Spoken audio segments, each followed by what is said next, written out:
బీడీ కార్మికులకు శుభవార్త. ఎందుకంటే ఈ బీడీలు చేసే వాళ్ళ పిల్లలకి నేషనల్ స్కాలర్షిప్ ద్వారా అప్లై చేసుకోవడానికి నోటిఫికేషన్ అయితే రావడం అయితే జరిగింది. ఈ బీడీ కార్మికులు ఎవరెవరైతే ఉన్నారో వారి పిల్లలకైతే స్కాలర్షిప్ కోసం అప్లై చేసుకోవచ్చు. వీడియోను ఇంకా ఎవరైనా సరే లైక్ చేయకపోతే ముందుగా వీడియోనైతే లైక్ చేయండి. మీరు లైక్ చేయడం ద్వారా ఇలాంటి సమాచారాన్ని తెలియని వాళ్ళు కూడా తెలుసుకునే అవకాశం అయితే ఉంటుంది. మొదటిసారిగా మన ఛానల్కు విజిట్ చేసినట్లయితే మన ఛానల్ను సబ్స్క్రైబ్ చేయండి. అలాగే మన వీడియోస్ని మీ ఫ్రెండ్స్ అండ్ ఫ్యామిలీ మెంబర్కు షేర్ చేసి సపోర్ట్ అయితే ఇవ్వండి. Thank you friends.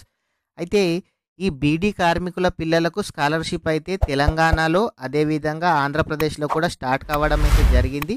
మీరు 1వ తరగతి నుంచి డిగ్రీ వరకు చదువుతున్న పిల్లలు కూడా వాళ్ళ తల్లిదండ్రులు బీడీ కార్మికులుగా ఉన్నట్లయితే ఖచ్చితంగా ప్రతి ఒక్కరు కూడా ఈ బీడీల పెన్షన్స్కి అయితే అప్లై అయితే చేసుకోవచ్చు. ఈ బీడీ పెన్షన్స్కు స్కాలర్షిప్కు అప్లై చేసుకోవాలన్నట్లయితే ఖచ్చితంగా బోనోఫైడ్ ఉండాలి, ఆధార్ కార్డు ఉండాలి, బ్యాంక్ అకౌంట్ ఉండాలి, ఒక ఫోటో ఉండాలి. అదేవిధంగా వాళ్ళ తల్లిదండ్రులు బీడీలు చేస్తున్నట్టు పిఎఫ్ లెటర్ ఉంటుంది కదా, బీడీ కార్మికులు ఇచ్చే లెటర్ ఉంటుంది కదా, ఆ లెటర్ ఉన్నట్లయితేనే మీరు ఆన్లైన్లో scholarships.gov.inలో అప్లై అయితే చేసుకోవచ్చు. 10th ఆ పైన డిగ్రీ వరకు ఉన్న వాళ్ళకైతే ఖచ్చితంగా 10th మేమో జిరాక్స్ అయితే ఉండాలి. ఖచ్చితంగా వారి తల్లిదండ్రులు బీడీ కార్మికులు అయ్యున్న వాళ్ళకు మాత్రమే బీడీ కార్మికుల పిల్లలకైతే స్కాలర్షిప్ అయితే రావడం అయితే జరుగుతుంది. ఎందుకంటే స్కాలర్షిప్స్ కోసం అప్లై చేస్తున్నప్పుడు ఖచ్చితంగా బీడీ కార్మికుల పిఎఫ్ లెటర్ అయితే అడుగుతుంది.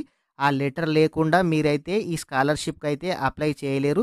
ప్రతి ఒక్కరు కూడా Aadhaar card, ration card, bank account, ఒక ఫోటో, క్యాస్ట్ ఇన్కమ్ అయితే ఉండాలి. ఇన్కమ్ మాత్రం ఖచ్చితంగా ఫ్రెష్గా రీసెంట్గా తీసిందే ఉండాలి. ఈ 2024 సంవత్సరందే ఇన్కమ్ అయి ఉండాలి.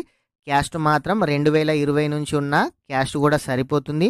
మీకు పోస్ట్ మెట్రిక్, ప్రీ మెట్రిక్ కోసం ఆగస్టు 31 వరకు అయితే ఛాన్స్ ఉంది. పోస్ట్ మెట్రిక్ కోసం అయితే అక్టోబర్ 31 లోపు అప్లై అయితే చేసుకోవాలి.